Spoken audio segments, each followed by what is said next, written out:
चल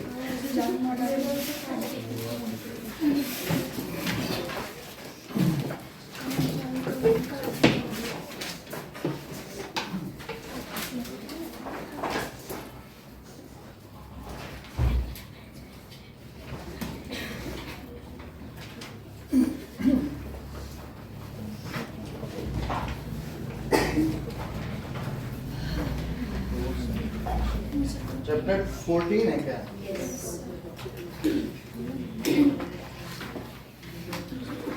Okay. Now, chemical effects of electric current.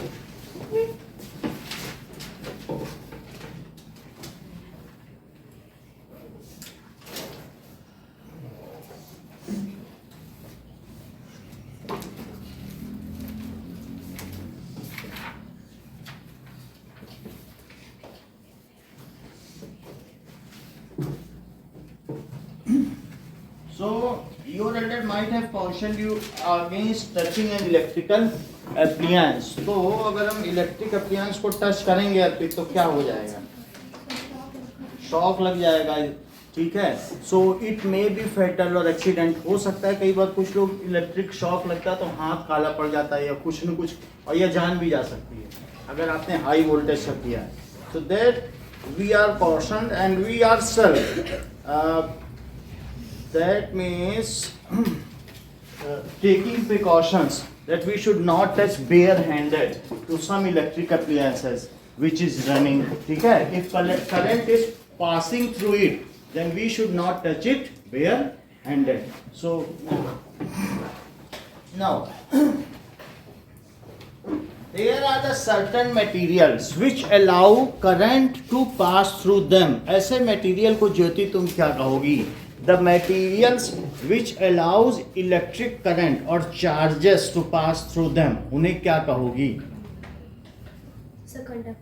Conductor. And those materials which does not allow electric current to pass through them, जिसमें से electric current ना पास हो सके उसे क्या कहोगी? बोलो जस्मिता. हाँ. So the materials that is through which allows electric current to pass through them, which allows electric current to pass through them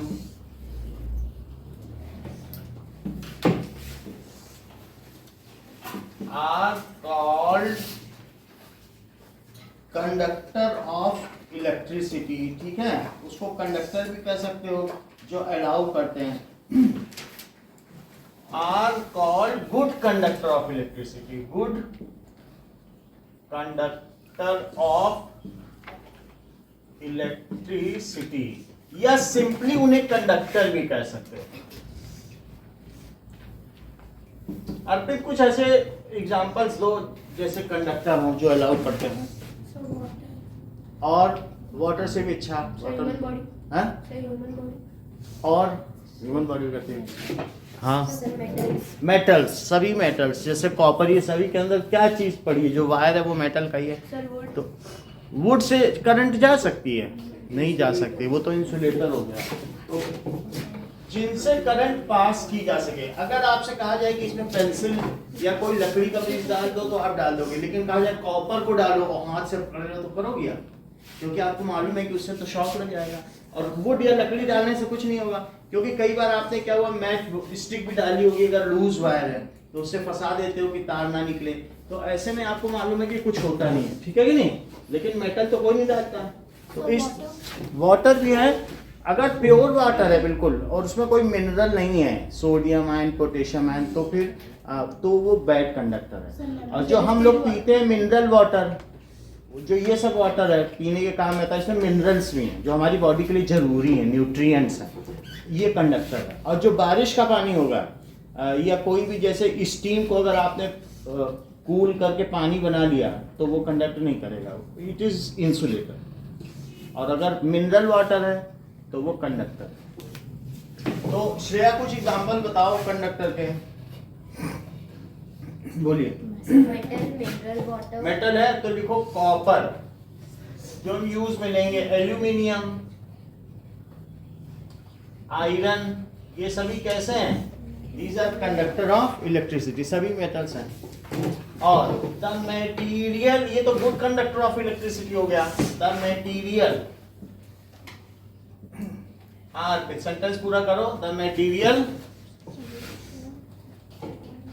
बोलो Nikhil. So the material which did not allows electric current to pass through it हाँ, is called insulator. which, अगर ये singular है तो यहाँ does लगाओ, which does not allow electric current to pass through it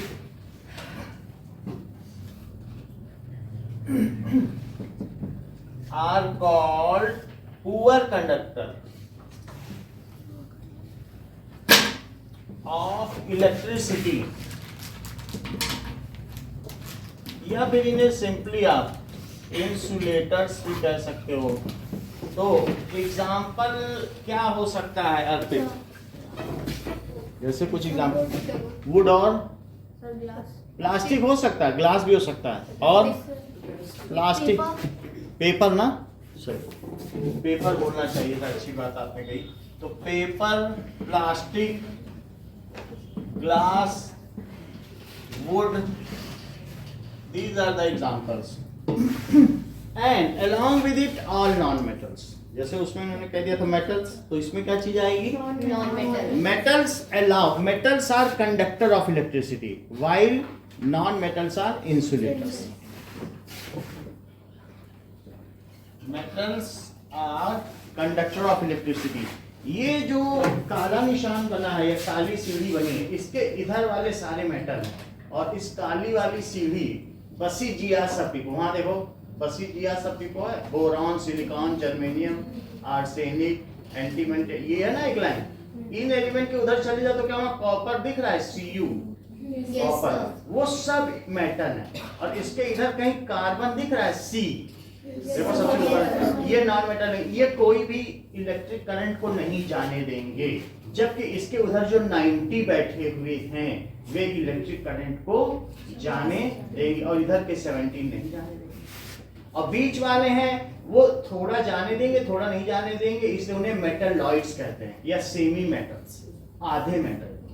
तो ये जो बोरॉन, सिलिकॉन, जर्मेनियम करके है ना बीच बीच में, ये सब सेमी मेटल्स हैं या मेटलॉइड्स हैं, और उसके उधर सारे मेटल और इसके इधर सारे नॉन मेटल। समझ में आ गया?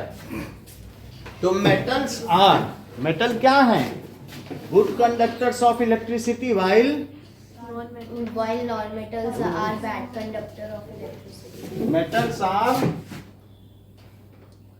good conductors of electricity while non-metals are bad conductor of electricity।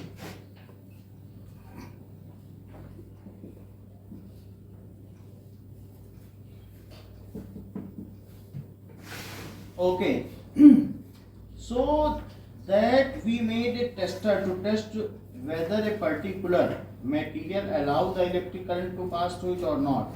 तो हम इसको टेस्ट भी कर सकते हैं कि कोई भी चीज है तो उससे हमें ये पता चल जाएगा कि उसमें इलेक्ट्रिक करंट अगर पास हो रही है या नहीं पास हो रही है, इस चीज की हम जांच कर सकते हैं।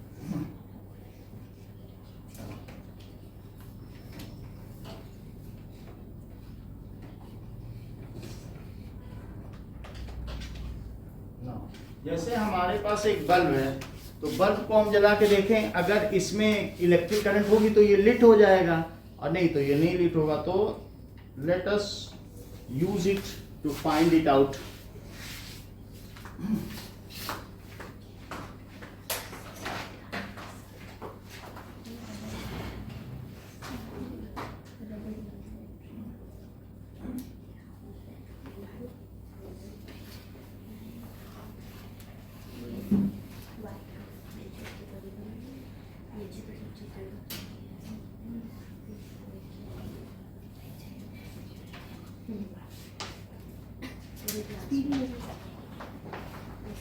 हाँ।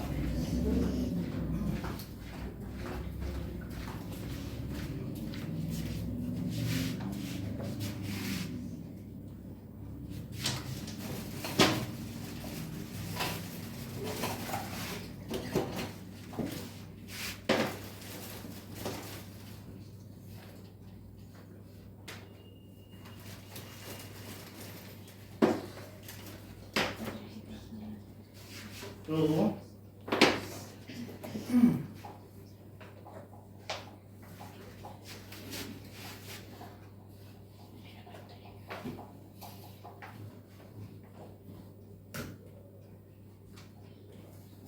हमने बल्ब में कॉपर वायर को कनेक्ट कर दिया है, ठीक है मानसी, बल्ब में हमने क्या कनेक्ट कर दिया, कॉपर वायर को। अब हम इसको इलेक्ट्रिक सेल में कनेक्ट करेंगे, क्योंकि सेल क्या है, it is facilitates to flow of current. Cell में कुछ ऐसी चीज है कि इलेक्ट्रॉन एक तरफ से चलते हैं दूसरी तरफ पहुंच जाते हैं, यही चार्ज का फ्लो ही तो इलेक्ट्रिसिटी है। अगर इलेक्ट्रॉन फ्लो कर जाए किसी में से, निगेटिव चार्ज होता है ना इलेक्ट्रॉन, तुम्हें मालूम है किसी भी एटम में इलेक्ट्रॉन प्रोटॉन न्यूट्रॉन होते हैं, तो वो इलेक्ट्रॉन अगर फ्लो कर जाए तो हम इसको चेक करेंगे कि अगर इससे फ्लो कर जाता है तो फिर बल्ब भी सही होना चाहिए, सेल भी ठीक होना चाहिए, तो सेल की भी जांच हो जाएगी, क्योंकि कुछ सेल ओल्ड होंगे नहीं तो नया लाना पड़ेगा। इसको भी देख लिया जाए। यहाँ पर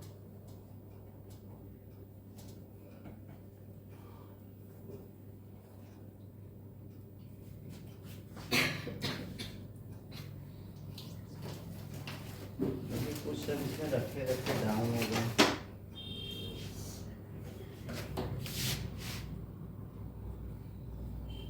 इसमें चल रहा है थोड़ा, उससे क्या पता चल रहा है कि जैसे सर्किट है, अगर आप इसमें लगा लें तो जो चार्जेस को फ्लो करा दे,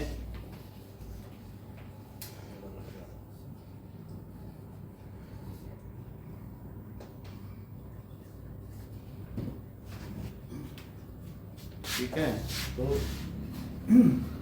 that means it is a conductor of electricity.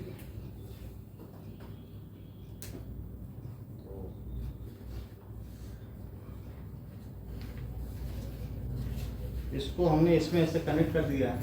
अभी अगर की भी बात की जाएगी तो हम की भी लगा देंगे, अदरवाइज जैसे ये, तो हमने इसको ऐसे कनेक्ट कर दिया तो बल्ब जल गया। आपको कुछ नहीं करना है, हटा देना है और कर तो सर्किट पूरा हो जाएगा। तो उसको पीछे भी दे दीजिएगा तो पता चल जाएगा, ठीक है। दबा दो उसको, पकड़ दबाओ, प्रेस करो, हुआ तो सर्किट कंप्लीट हो गया। इसका मतलब ये वायर है, इनको भी दे दो, बाकी आगे देखेंगे। और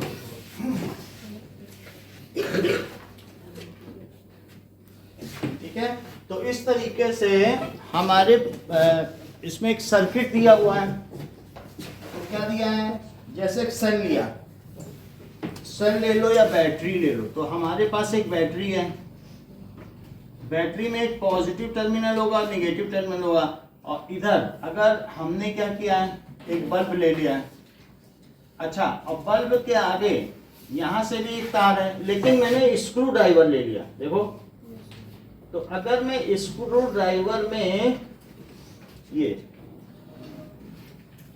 स्क्रू ड्राइवर है, तो ये बताइए कि अगर मैं इसको यहाँ टच कर दूं तो क्या ये सर्किट पूरा हो जाएगा? Yes sir. अब मान लो अगर वुड ले लो, लकड़ी, तब तो नहीं होगा। तो इससे क्या पता चलता है, if this bulb lits then what does it imply?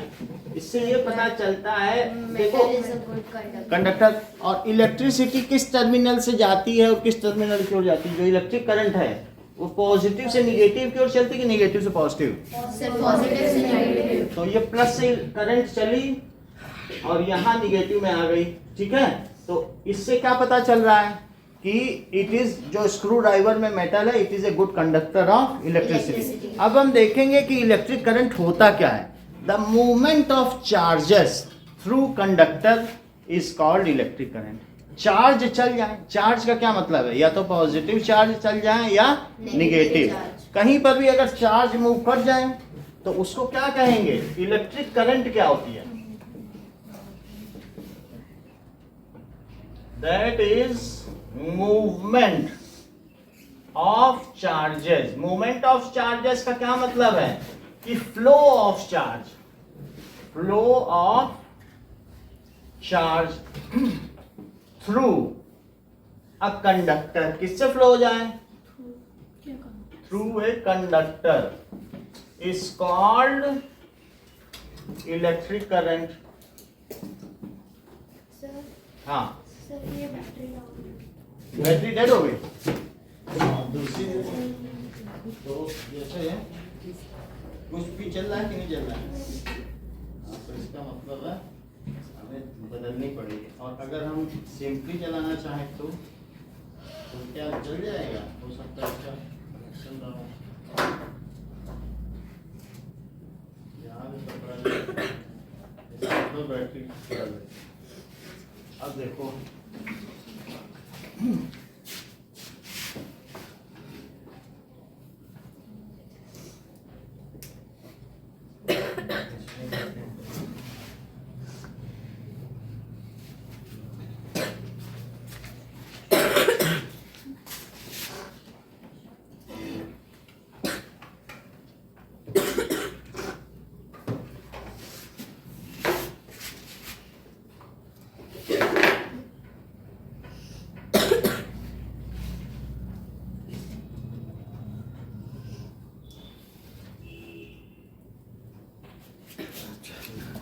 ये लो, थोड़ा दबा के पकड़ोगे तभी जलेगा। बस। ठीक है, इलेक्ट्रिक करंट का क्या मतलब है, मूवमेंट ऑफ चार्जेस थ्रू।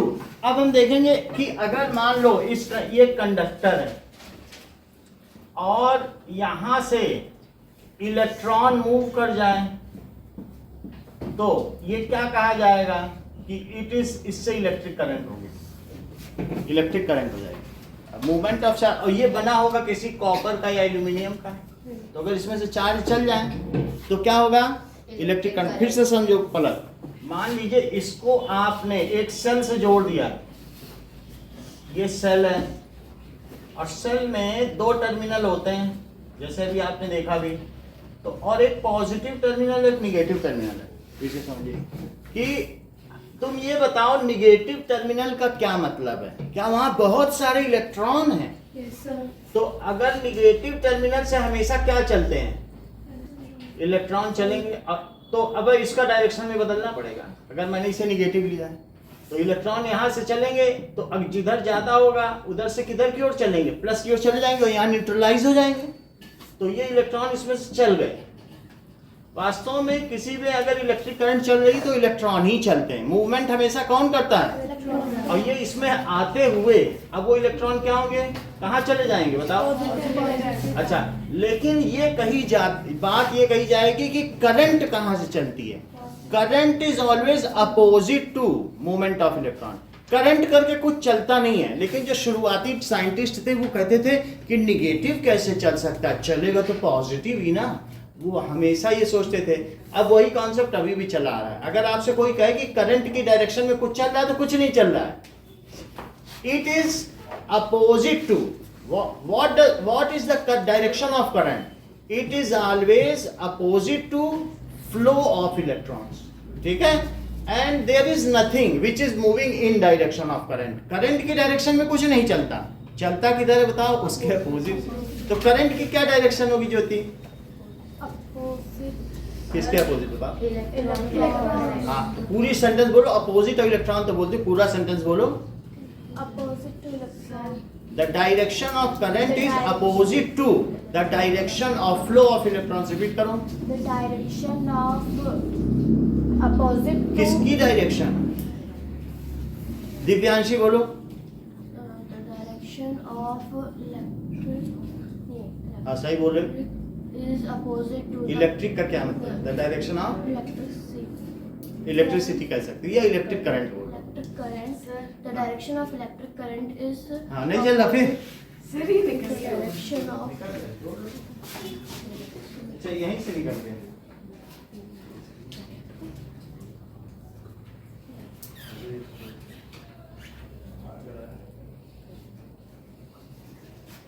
तो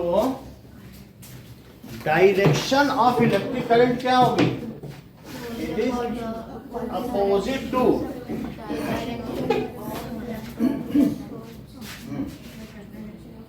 करना कुछ नहीं, बस आपको सर्किट पूरा करना है अपने हाथ की मदद से तो हो जाएगा। अभी बुक में की भी कही जाएगी तो की भी लगाएंगे, तो पहले अभी हमें बेसिक सर्किट, इसमें अभी की नहीं लगाई गई है तो हम ऐसे करना है, ठीक है।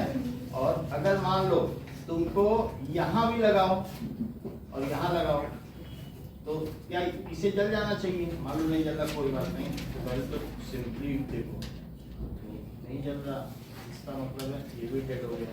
अब 20 रुपये मुझे लगाने ही पड़ेंगे, कोई बात नहीं। और नहीं कुछ नहीं, ये सब डेड हो गया, पुराने सारे, ठीक है देखते हैं। चलो तो अभी नया सब देखें, ये सब डेड हो गया। तब तक ये जिंदा होगा पिछला वाला, थोड़ी देर में जिंदा भी हो जाते हैं। अभी देखता हूँ।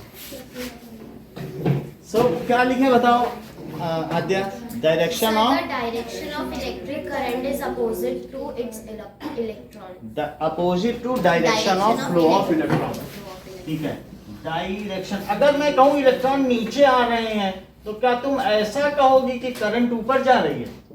इलेक्ट्रिक करंट को ऐसे नहीं होता। So direction of electric current is Opposite to direction of flow of electron. Direction of electric current is opposite to direction of flow of electrons. इतनी बात समझ आ गई? अब हम देखेंगे वास्तव में ये चार्जेस होते क्या हैं। जगह जगह चार्ज की बात हो रही है, फुल फ्लो ऑफ चार्ज पता चले तभी तो पता चले फ्लो आखिर कर क्या रहा है। So let us see what is charge. तो फिर मुझे ये सारी बात समझ में आ जाएगी कि electric current moves from positive terminal to negative terminal. Electric current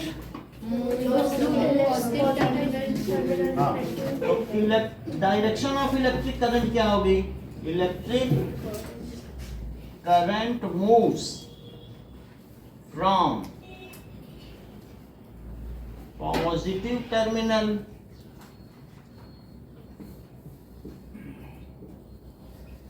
to negative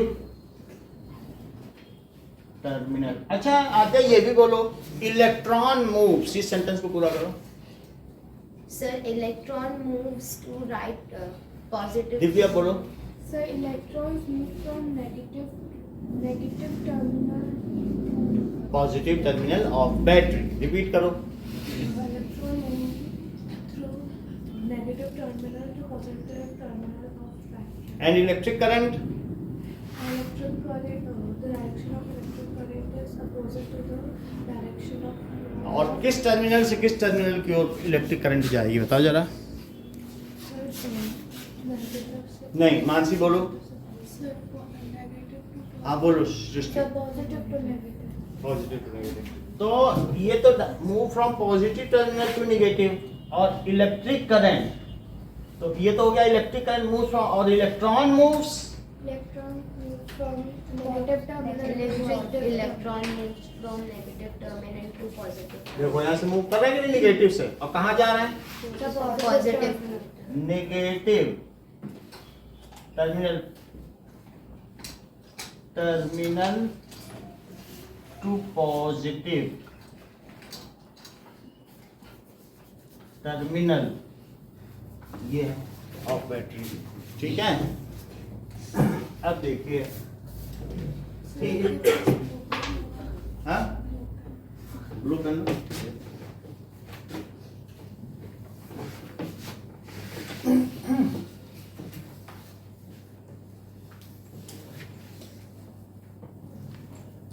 What does it mean by charge? देखो चार्ज क्या होता है? Charge it is fundamental property of matter like mass. क्या किसी भी सब्सटेंस में मास जरूर होगा, अमाउंट ऑफ सब्सटेंस। ऐसा कोई मैटर है जिसमें मास ना हो? ऐसा नहीं हो सकता।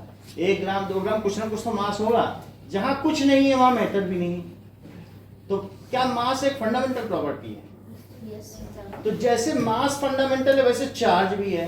क्या तुम ऐसे किसी मैटर की कल्पना कर सकती हो जो बिना एटम के बना हो? क्योंकि एटम से ही तो मॉलिक्यूल बनते हैं।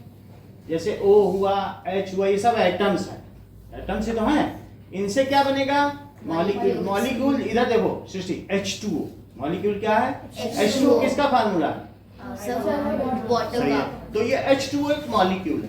और अगर तुम सिर्फ H का हो तो H का एटम हुआ, O का क्या हुआ? एटम हो ना। तो H2O क्या हुआ? मॉलिक्यूल। एटम से मॉलिक्यूल बनता है और मॉलिक्यूल से मैटर बन जाता है। जो हम पानी पीते हुए एक मैटर है या सब्सटेंस है। CO2 जो हम सांस लेते हैं वो किस किस एटम से बना हुआ है जस्मिता? कार्बन और ऑक्सीजन से बना होगा। तो इस तरह से समझ में आ गया कि नहीं?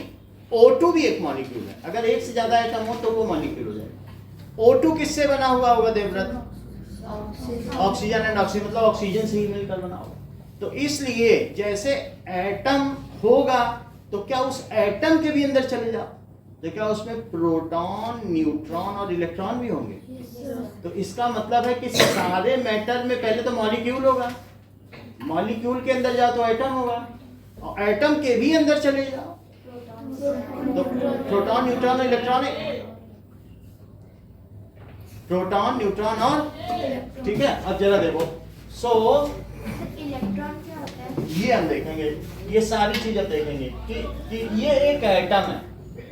तो किसी भी एटम के न्यूक्लियस के अंदर क्या होंगे बताओ? जैसे मैं हीलियम का एक एटम ले रहा हूं, ये सब हाइड्रोजन है, हीलियम है कि नहीं, एक गैस होती है जिससे गुब्बारे उड़ते हैं। तो हीलियम में प्रोटॉन होंगे, 2 प्रोटॉन होंगे, और साथ में क्या होंगे? 2 न्यूट्रॉन होंगे, ये सेंटर में होंगे। तो ये एटम में क्या न्यूक्लियस भी होता है, और उसके चारों तरफ कौन घूमेगा? इलेक्ट्रॉन। नेगेटिव चार्ज हमेशा क्या होते हैं? चारों तरफ इसके घूमेंगे। तो ये इलेक्ट्रॉन हो गए, इसके चारों तरफ घूम रहे, ये रोटेट करते हैं। So every atom has nucleus which contains protons and neutrons. Every atom. अब कितने तरीके के रिया एटम हैं? जैसा कि रिया ने बताया कि 118 है, क्योंकि उन्होंने यूयू अनन ऑक्टियम पर लिया हुआ, तो वो 118 है लास्ट। तो जितने यहाँ चार्ट में है पूरे ब्रह्मांड में, that is in complete universe, the last कितना है? 118 टाइप के एटम्स। तो जो फर्स्ट एटम है वो हाइड्रोजन है। देखो जरा, उसमें 1 प्रोटॉन, और फर्स्ट हाइड्रोजन लिखा है। और He में कितने प्रोटॉन? 2। देखो 2 दिखाए कि नहीं है? इधर देखो। तो बताओ ये 118th वाले में अनन ऑक्टियम में कितने होंगे? 118 प्रोटॉन, 1 प्रोटॉन, 2 प्रोटॉन, 3 प्रोटॉन, ऐसे चलते चले जाओ, समझो। 1 प्रोटॉन, इधर देखो, पहले में 1 प्रोटॉन, हीलियम में 2 प्रोटॉन, फिर हाही, लीबे, बक, नॉफ, मीना, मग, आलसी, पी, एस, कलर, के का, ऐसे बढ़ते चले जाओ। स्कटी, विक्रमन, फेको, निकूजन, सीधा सीधा आगे बढ़ते चले जाओ। तो लाइन से जब तुम ऐसे आगे बढ़ते चले जाओगे, हाइड्रोजन में 1 प्रोटॉन, हीलियम में जितने प्रोटॉन, उसके चारों तरफ चक्कर लगाते हुए उतने इलेक्ट्रॉन। भाई जितने प्रोटॉन सेंटर में उतने ही इलेक्ट्रॉन। क्या यहाँ 2 प्रोटॉन है? तो उसके चारों तरफ कितने इलेक्ट्रॉन चक्कर लगा रहे हैं? 2 इलेक्ट्रॉन। जितना प्रोटॉन पे पॉजिटिव चार्ज है उतना ही इलेक्ट्रॉनों पे क्या होगा, नेगेटिव चार्ज। तो मुझे ये बताओ कि +2 और -2 मिलकर जोड़ दो तो कितना हो जाए, सर 0। तो जितने प्रोटॉन होंगे उतने ही उस एटम में क्या होंगे, इलेक्ट्रॉन। न्यूट्रॉन से कोई मतलब नहीं, न्यूट्रॉन कम ज्यादा भी हो सकता है, उसमें उतने ही क्या होंगे। So atom contains same number of protons and same number of equal numbers of protons and electron. So atom is electrically neutral as a whole. उस पर कोई चार्ज होगा नेट, बोलो नहीं होगा। तो क्या लिखें, एवरी एटम हैज न्यूक्लियस। और न्यूक्लियस में क्या क्या होगा सृष्टि, सही है, न्यूक्लियस हैज प्रोटॉन्स। प्रोटॉन्स को ज्योति क्या सिंबल से डिनोट करेंगे, एंड न्यूट्रॉन्स। न्यूट्रॉन्स का क्या सिंबल होगा, सही है। अब ये हो गया around nucleus in a circular path who is revolving, देखो इस बात को, around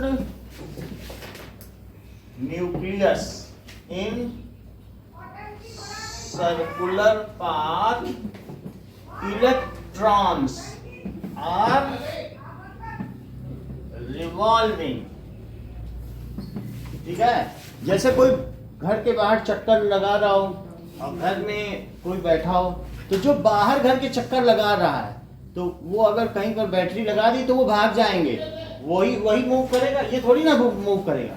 जैसे तुम्हारे घर के लड़के हैं वो बाहर घूमते रहते हो और कहीं लड़ाई झगड़ा होगा तो वो भी पहुंच जाएंगे, कौन लड़ रहा है, किससे लड़ रहा है। और घर की औरतें अपना खाना बनाएंगी, स्वेटर पहनेंगी, या घर का कोई डॉगी हो तो बाहर घूम रहा, भाग जाएगा। समझ में आया। तो इलेक्ट्रॉन हमेशा they only conduct electricity, proton कहीं नहीं जाते। और इलेक्ट्रॉन, अगर प्रोटॉन बहुत बड़ा है, प्रोटॉन 2000 गुना बड़ा है, इसका मास ज्यादा है लेकिन चार्ज दोनों में एक है, यह है प्रोटॉन और ये क्या है, तो ये 2000 गुना बड़ा है लेकिन इस पे चार्ज जानते हो कितना है, चार्ज कितना होगा बताओ, +1.6 into 10⁻⁻19 कूलम। तो क्या अदिति तुम इस पर चार्ज बता सकती हो, बट निगेटिव होगा, 1.6 into 10⁻⁻19 कूलम। कूलम एक चार्ज की यूनिट है, उससे जैसे मास की केजी है तो वैसे इसकी यूनिट है। तो दोनों पे इक्वल एंड अपोजिट चार्ज है, प्रोटॉन एंड इलेक्ट्रॉन। अब -19 से कुछ नहीं मतलब, वो तो डेसिमल के लिए बना है, ऑर्डर ऑफ मैग्नीट्यूड तो तुम जानती हो, उससे कोई प्लस माइनस थोड़ी ना हो जाएगा। अच्छा, तो अब अगली लाइन है, electron and protons have equal but opposite nature of charge. Equal तो चार्ज है लेकिन उनका नेचर कैसा है, तो ये लिखो, in any atoms electrons and protons are same in number. अभी देखो आयुष तुमसे सब बुलवाएंगे। In any atom the number of electrons and protons are same, neutrons में डिफर, न्यूट्रॉन का ज्यादा मतलब नहीं है। In number of protons and electron are equal. Protons and electrons contain equal and opposite charge. उनका चार्ज कैसा होगा, तो proton and electron have equal and opposite charge, और दोनों सेम है। सो एटम इज न्यूट्रल। तो एटम क्या हो गया बोलो, उस पर कोई नेट चार्ज हुआ, सो एटम इज न्यूट्रल, वो न्यूट्रल हो गया। It has no net charge, इस पर कोई नेट चार्ज नहीं है। देखो पहले मैं अदिति से बुलवा रहा हूँ फिर तुमसे बुलवा, बोलो सारी बात। In an atom there is proton. In a nucleus of the atom there is proton, electron and nucleus में इलेक्ट्रॉन तो नहीं होता। इलेक्ट्रॉन नहीं होता, इलेक्ट्रॉन्स की चारों तरफ घूमते हैं न्यूक्लियस। अब तो आप बताइए, फिर से बोलिए इसका। In an atom, in the nucleus there is proton and neutron. सही है। Around that, electron runs. In a circular path. In a circular path. हाँ, फिर आगे रिया। In an atom, there is a nucleus. Nucleus contains proton and neutron. फिर से बोलो। Proton, and in nucleus contains proton and electron. नहीं, nucleus में कहाँ है इलेक्ट्रॉन? देखो न्यूक्लियस में नहीं, तुम इसे, ये है न्यूक्लियस ना, तुम इसमें कैसे कह सकते हो? ये न्यूक्लियस है, ये क्या है? और ये क्या है बताओ? He का क्या है? और ये क्या है बताइए? ऑर्बिट। जिसमें कोई घूमे, अर्थ क्या अपनी ऑर्बिट में घूमती है सन के चारों तरफ, तो ऐसे समझो सन एक न्यूक्लियस है, बस सिर्फ समझना है ऐसा। और उसके चारों तरफ अलग अलग, जैसे ऑर्बिट में अलग अलग प्लैनेट्स घूम रहे हैं, तो न्यूक्लियस में क्या होगा? Proton and neutron and electrons revolve around nucleus in a circular orbit. अब आगे बोलो। Neutron. In every atom, there are number of proton and neutron are same and different, same and in minus. Same in number, number में तो same है, both है equal and opposite charges. Both have equal magnitude है, दोनों का जो number है वो तो सेम है, बट नेचर कैसा है? Equal magnitude of charge but opposite nature of charge. Nature समझ आ गया ना? माइनस प्लस की अंतर, ठीक है। It has no net charge. अभी मुझे कोई अच्छा चीज जो पूरा बोल दे, बोलो। Every atom has nucleus. Nucleus has proton and neutron, which revolves. And electron revolves in a circular path, and it both has same and opposite. Both has same and opposite. Both electron and protons are equal in number. Both electron and protons are equal in number. They are neutral in nature and They are neutral नहीं, they are equal in number. So electron and proton have equal magnitude of charge, but opposite nature of charge. उनमें क्या है बताइए? They have equal magnitude and opposite nature. Equal क्या है उनमें बताओ? इस चीज को क्या कहते हैं? मैग्नीट्यूड। ये चीज क्या कहलाती है? और वो क्या कहलाती है? मैग्नीट्यूड हो गया, ये नेचर है। तो इक्वल इनमें क्या हुआ बताओ? मैग्नीट्यूड नंबर को कहते हैं। तो जो नेगेटिव जो न्यूट्रॉन होते हैं, फिर उसका कुछ नहीं होता। Neutrons are neutral, they contain no charge. Neutrons का कोई चार्ज नहीं होता। आप फिर से बोलो, ये लाइन फिर से बोलो।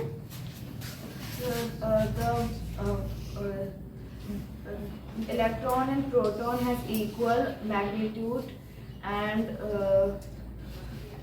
equal and Opposite nature. Opposite, equal magnitude and opposite nature, and it has no net charge. Atom has no net charge. Atom has no net charge. अभी और भी मुझे flawlessly चाहिए, जो एकदम बता दे सकते हैं। Every atom has nucleus. In nucleus there are proton and neutron. Around the nucleus, in a circular path, there are electron. In every atom there are equal proton and neutron.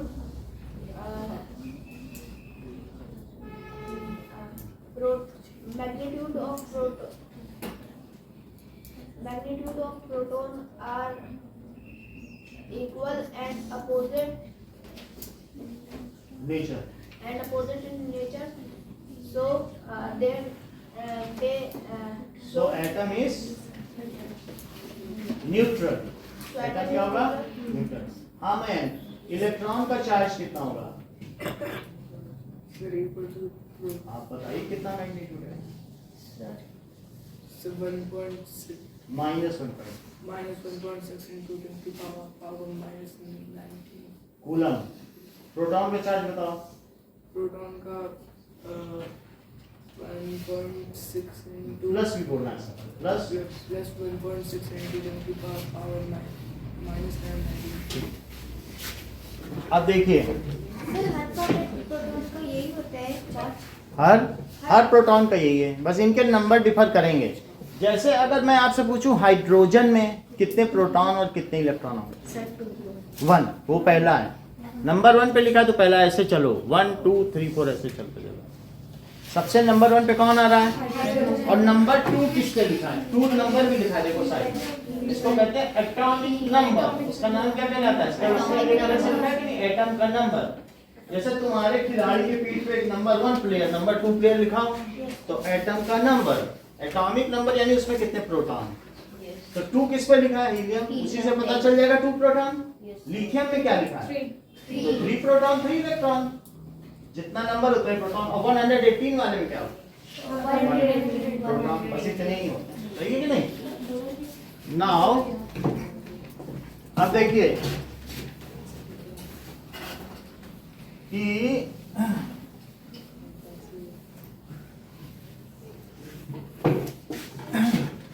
आपको define करना है charge. जब charge है तो सिर्फ इतना ही लिखना है, ठीक है? Charges are of 2 types, positive charge and negative charge. इनके 2 टाइप है। Charge is fundamental property of matter. Charges are of 2 types, positive charge and negative charge. Positive charge is beared by proton and negative charge is beared by electron. Negative charge किसका होता है? Electron और positive. समझा? ये पूरा sentence बोलो जितना बताया मैंने चार्ज के बारे में। Charges are of, हाँ बोलो सृष्टि। Charges are of 2 types, positive and negative. From positive electrons. Positive charge किसमें होगा? इलेक्ट्रॉन थोड़ी रखेगा। नहीं, positive. बोलो। Positive charge is in the left side of the. ऐसा नहीं बोलो। It is a fundamental. It's a fundamental property of matter, like mass. Charges are of 2 types. Positive and negative. Positive charges and Proton has positive charge and electron has negative charge. ठीक है? ये लिख देना। जब charge की बात कही जाए तो कह देना ये 2 टाइप्स के हैं, और positive charge and proton has and electron has negative. ठीक है? कंडक्टर, इंसुलेटर, ठीक है? Electric current,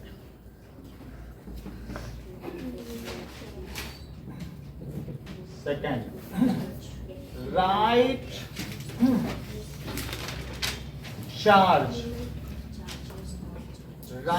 charge of 1 electron and 1 proton. ये भी लिखना है आपको। तो ये 1.6 हाँ यही लिखना है। प्लस 1.6 उसको माइनस लिख देना। और तीसरी चीज इलेक्ट्रिक करंट, ये फिल इन द ब्लैंक्स है।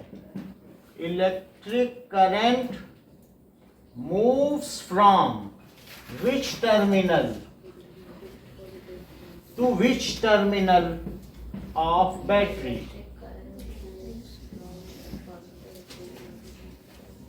और चौथी चीज पूछी गई है कि electron moves from which terminal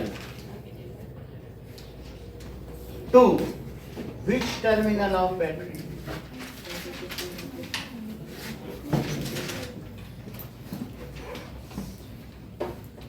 Which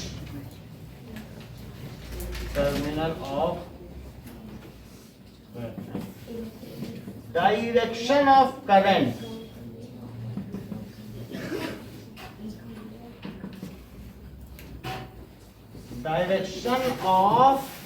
current is to direction of flow of, ये लिखना है। यानी इस सेंटेंस को पूरा करिए Srishti. Direction of current Electric current is opposite to direction of flow of electrons. सही है।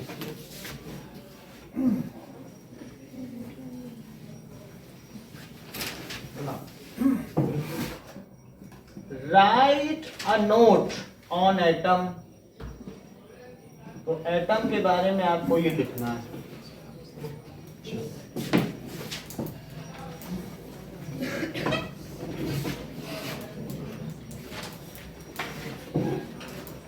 And draw diagram of helium atom.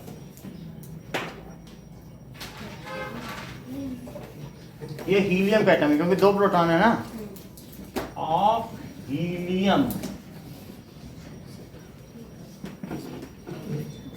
Sir diagram रहेगा? डायग्राम बनाना है ये। बना नहीं पाओगे? एक सेंटर में 2 प्रोटॉन 2 न्यूट्रॉन दिखा देना और 2 इलेक्ट्रॉन घूमते। ऐसा कराया गया है पहले की क्लास में। कभी बनाया नहीं एटम बनाने नहीं।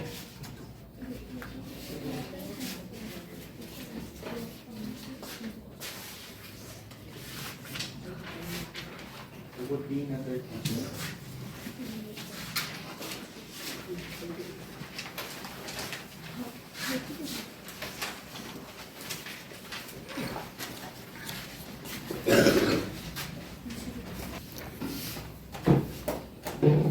इन दोनों डायग्राम्स में जो बुक में दिए हुए हैं 14.1, एक में दिखाया गया है कि एक सेल ले लिया।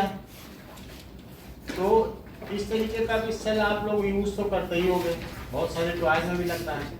तो अगर मान लीजिए ये एक एंड है और मेरे पास एक स्क्रू ड्राइवर है और स्क्रू ड्राइवर में अगर मैं यहाँ पे इसको लगाऊं और दूसरा एंड यहाँ से और फिर यहाँ से एक बल्ब हो, तो ये देखा जाता है कि बल्ब जल जाएगा। क्यों?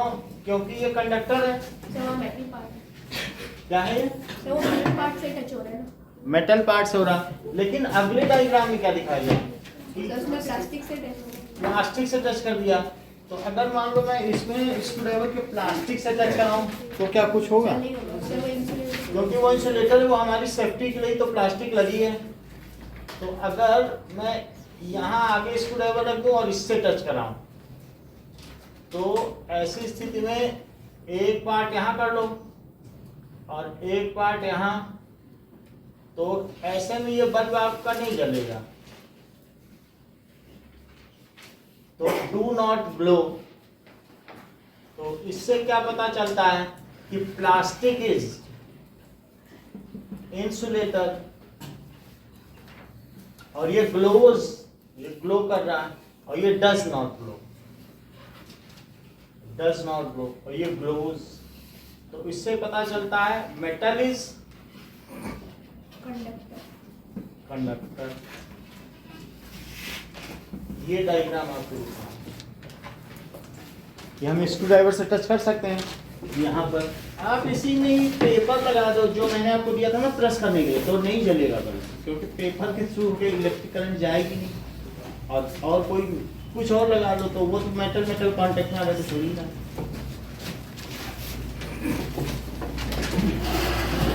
हाँ ये डायग्राम देखो, इसका मतलब समझो, ये बुक में बना हुआ है।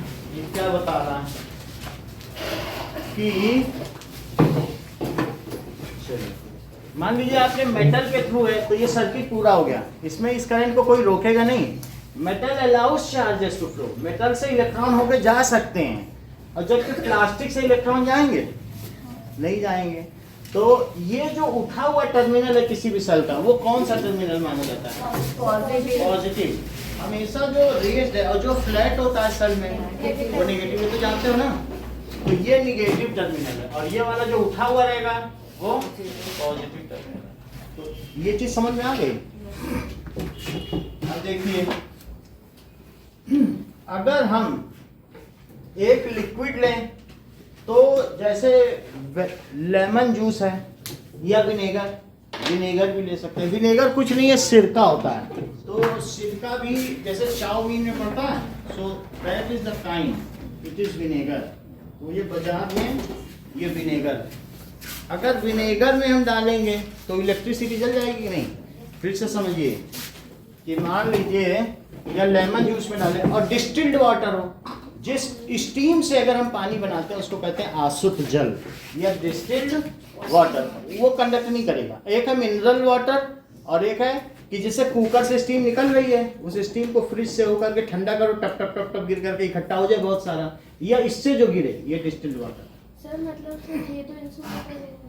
ये भी इंसुलेटर, इससे इसमें कोई आयंस ही नहीं है, सोडियम आयन, पोटेशियम आयन, कुछ मिनरल आयन होने चाहिए ना। मिनरल वाटर क्यों पीती हो, 10 रुपए लीटर, उसमें मिनरल्स होते हैं बॉडी के, और डिस्टिल्ड वाटर पियोगे इसमें कोई टेस्ट ही नहीं है, आपको टेस्ट ही नहीं लगेगा। तो इस तरीके से वाटर दो तरीके के हैं, distilled water conduct no electricity whereas mineral water conduct, repeat करो। Sir, the distilled water does not conduct any electricity, but mineral water conduct of. पलक इसमें कौन सा वाटर प्योर है, डिस्टिल्ड वाटर की मिनरल वाटर? भाई देर बहुत लगाते It's a mineral water. हाँ। Distilled water. तो तुम लोगों में विचारों में बहुत भिन्नता बैठती तो साथ। चलो आप देखें, तो इस तरीके से distilled water is pure water, क्योंकि वो स्टीम को कूल करके बनाया गया। तो मेरा कहने का मतलब है डिस्टिल्ड वाटर तुम बनाओगे कैसे, तुम्हें कभी बनाना भी तो पड़ सकता है। तो इसमें क्या करो, नीचे में स्प्रिट लैम्प जला लो, ये चीज सर तो जब mineral जैसे water- मान लीजिए ये है, तो इसमें आप क्या करिए, नीचे एक स्प्रिट लैम्प रखो, और स्प्रिट लैम्प में जब इसमें आग लग जाए, ठीक है, इसी में थोड़ा सा इसको खोल कर, अभी तो ज़रूरत नहीं है, आगे की क्लास में बताएंगे, लेकिन ऐसा किया जा सकता है कि इसके ऊपर एक ये रख दो, इस जालीदार ट्राइप वो वायर गेज, और फिर नाउ इसमें से स्टीम निकलेगी फ्लास्क में से, देन ये देखो, तो इसमें आप पानी भर लें, पानी भर लीजिए और इसके ऊपर रख दीजिए, तो पानी क्या उड़ेगा ऊपर, तो जो पानी इसमें से उड़े, तो उसके लिए क्या करें कि ये देखो, और एक बीकर ले लो, तो यहाँ पे मान लीजिए इसमें से पानी उड़ेगा, तो पानी को कलेक्ट भी तो करना पड़ेगा, तो इसको ऐसे लगा दो कि पानी जो उड़े वो कलेक्ट हो। यहाँ से एक थर्मोमीटर ऊपर लगा दो, और थर्मोमीटर लगाने के बाद असली चीज ये है, दैट इज कंडेंसर। अभी इस कंडेंसर को देखो तो तुम्हें पता चले, इसमें क्या बीच में एक छेद है, Yes sir. और उसके ऊपर भी एक गिलास है क्या, Yes. यहाँ से बर्फ जैसा ठंडा पानी डालो और वही पानी निकलेगा, तो क्या ये जो बीच से स्टीम जाएगी वो बिल्कुल पानी बन जाएगी। भाई देखो बीच से स्टीम जा रही है, अभी इसी में लगा दें तो क्या ये बीच से स्टीम ना जाए, ये देखो ऐसे लगा दिया तो बीच में से स्टीम जाएगी। बात समझ में आ गई कि नहीं?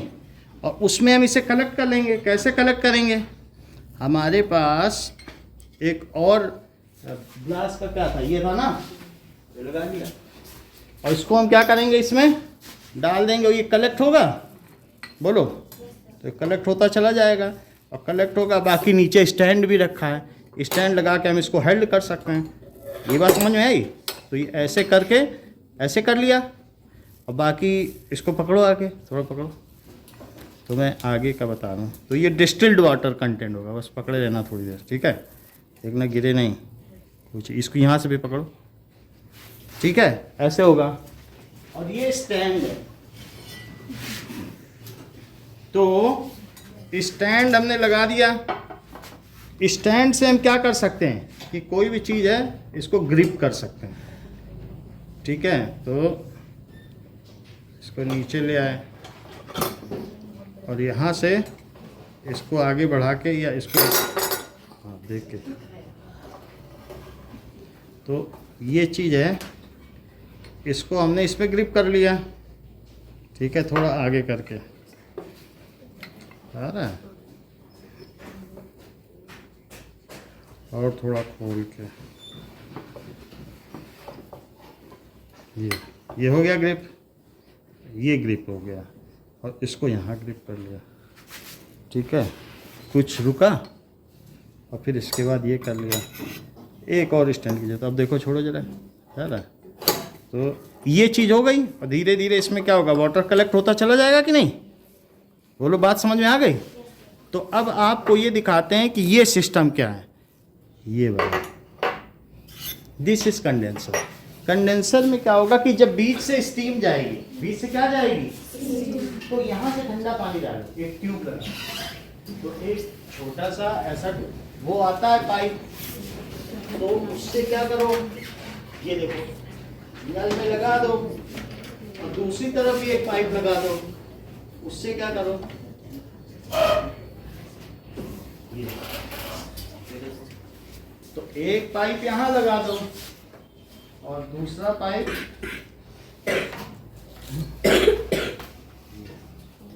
ये एक यहाँ लग जाएगा, ठीक है, तो पुश फिट करके लग जाएगा थोड़ा सा, ठीक है। सही कटा नहीं है अभी, दूसरा एंड देखते हैं, थोड़ा सा बड़ा होना चाहिए। तो ऐसे ही है, या इससे ऊपर की साइज कर लेंगे। तो इसमें यहाँ से ठंडा ठंडा पानी जा रहा है ऊपर से, तो क्या अंदर की स्टीम वो नहीं हो जाएगी, कंडेंस नहीं हो जाएगी? देखो एक अंदर होल है, लेकिन ऊपर से भी तो ठंडा ठंडा पानी जाएगा, तो इधर से निकल जाएगा, तो वो स्टीम को कंडेंस कर देगा और फिर वही यहाँ से टिप टिप टिप गिरेगा। तो डिस्टिल्ड वाटर बनाया जा सकता है कि नहीं? अगर ऊपर ठंडा ठंडा पानी यहाँ से रोटेट करते रहो, फ्रिज से कनेक्शन दे दो और अंदर से स्टीम, तो वो गिरती रहेगी कि नहीं? सही है। तो डिस्टिल्ड वाटर क्या इलेक्ट्रिसिटी कंडक्ट करेगा कि नहीं? नहीं। डिस्टिल्ड वाटर प्योर वाटर है या मिनरल वाटर प्योर वाटर है? Distilled water. ये समझ में आ गई बात? देखो बीच में होल है कंडेंसर में और ऊपर, तो इससे क्या पता चलता है कि हम कंडेंस करने के बाद जब देखेंगे उसमें, अब आप अपनी बुक का सर्किट डायग्राम देखो, उसमें क्या दिखाया गया है नाउ, ठीक है।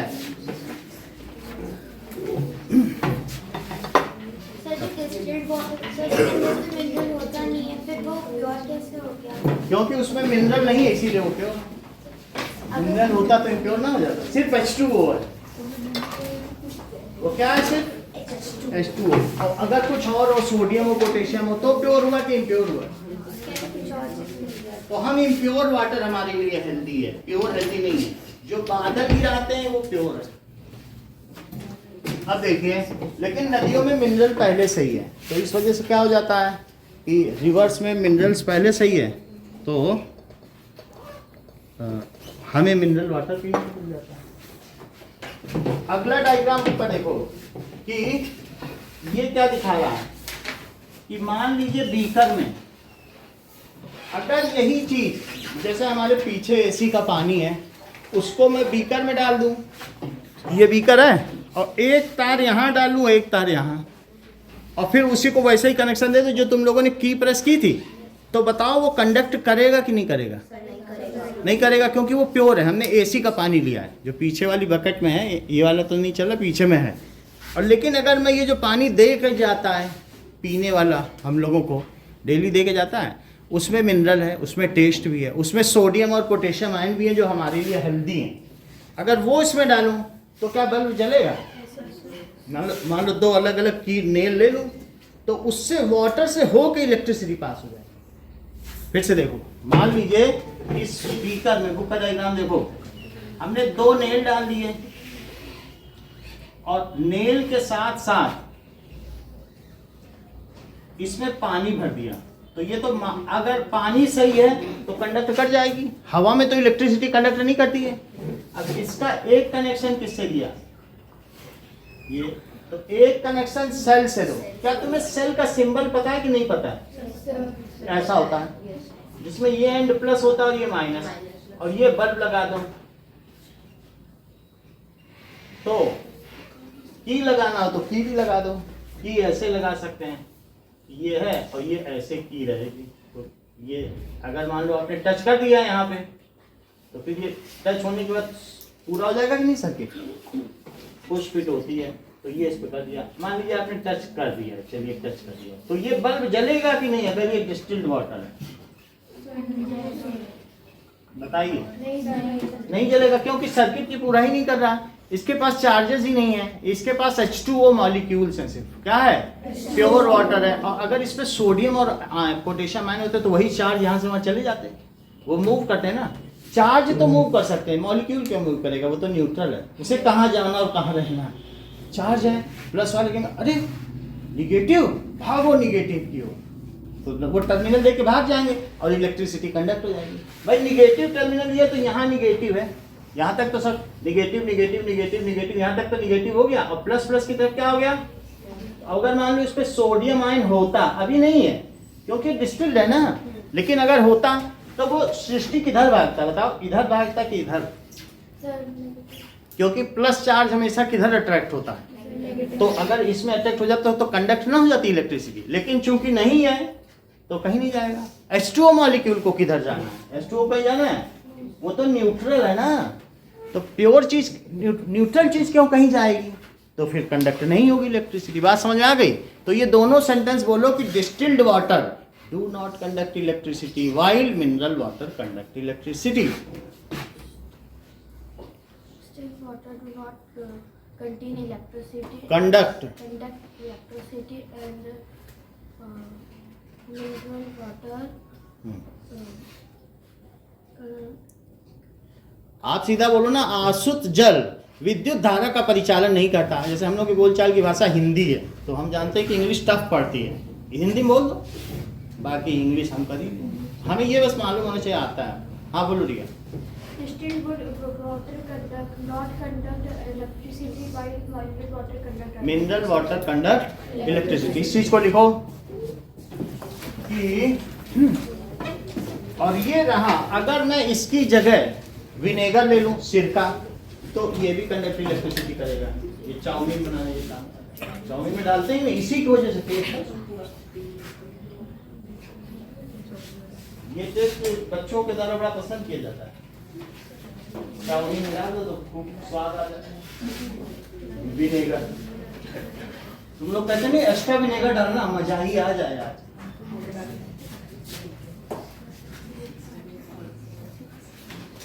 ये चाइनीज खाते हैं, तो बुक में लिखा है विनेगर हो या लाइम वाटर, ये लाइम लिखी है कि नहीं, विनेगर और lime water conduct electricity, diagram के ठीक नीचे लिखा है। तो अब ये लिखे कि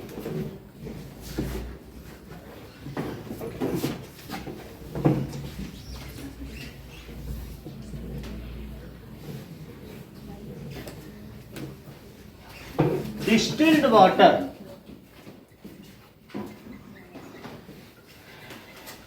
is pure water, और इसमें कोई चार्ज नहीं होगा, इसमें सिर्फ क्या होगा, it contains only H2O molecule. इसमें क्या होगा, न्यूट्रल होता है कि नहीं, इट कंटेन्स H2O मॉलिक्यूल्स, ठीक है। तो जैसे किसी चाउमीन बनाने वाले की नजर इधर हो गई, बच्चे फिर उठा के पूरा विनेगर ही पी जाते हैं, मतलब टेस्ट आ जाता है, तो पूरा विनेगर साइड में हो गया। तो अब ये देखो, distilled water is pure water, it contains H2O molecules and no charges, इसमें कुछ चार्ज है, so it will not conduct electricity and no charges, so it does not conduct electricity। और जबकि दूसरी ओर mineral water contains sodium ions and potassium ions। Mineral water contains sodium chloride, जानते हो क्या होता है, नमक, सोडियम आयंस, एंड दूसरा क्या है, पोटेशियम आयंस। ये हमारी बॉडी के लिए बहुत जरूरी है। सोडियम क्लोराइड तो नमक है, और पोटेशियम केले का है, पूरा केला potassium, so potassium ions, so it contain charges. इसमें क्या होगा, विच मूव्स, वो मूव कब करेंगे, इफ बैटरी इज कनेक्टेड, जैसे बैटरी कनेक्ट करोगे, बताया नहीं सृष्टि ने तुमको कि सोडियम निगेटिव की ओर मूव कर जाएगा, क्योंकि प्लस बताया कि नहीं उन्होंने? क्या बताया कि जो पॉजिटिव चार्ज है वो कहाँ मूव करेंगे? निगेटिव की ओर। तो contain charges, so it will conduct electricity. अच्छा सृष्टि, इसमें ऐसे कौन से 3 लिक्विड रखे जाएं कि हमारा बल्ब जल जाए? दिव्या बोलो, पलक, निखिल। ऐसा नहीं होता है। Devvrat, sir mineral water, lemon और सर विनेगर। लोग तीनों बुक में लिखा है, बुक से पढ़ते हैं, अपने दिमाग पे भरोसा नहीं है, बुक में लिखा है, तुम लोग दिमाग पे भरोसा करते है कि नहीं? तो कौन से 3 बताएं? Sir mineral water, lemon juice and vinegar. तो मिनरल वाटर,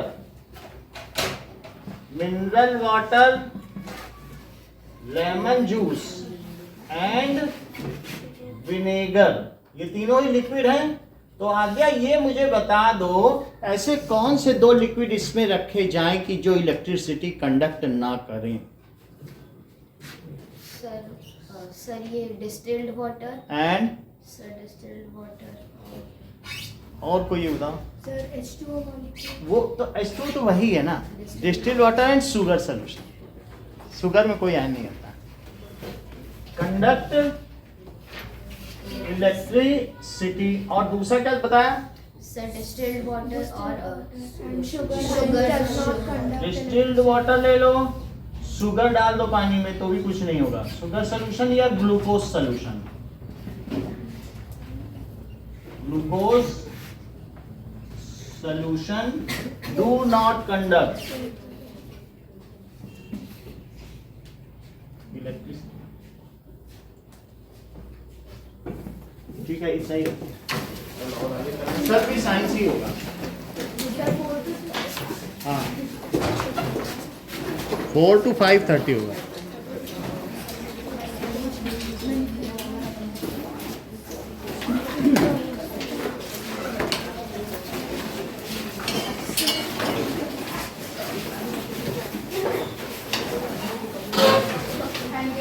वेलकम।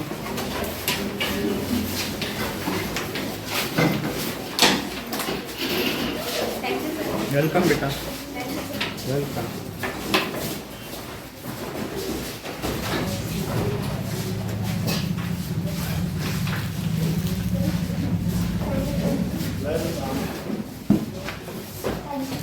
वेलकम बेटा।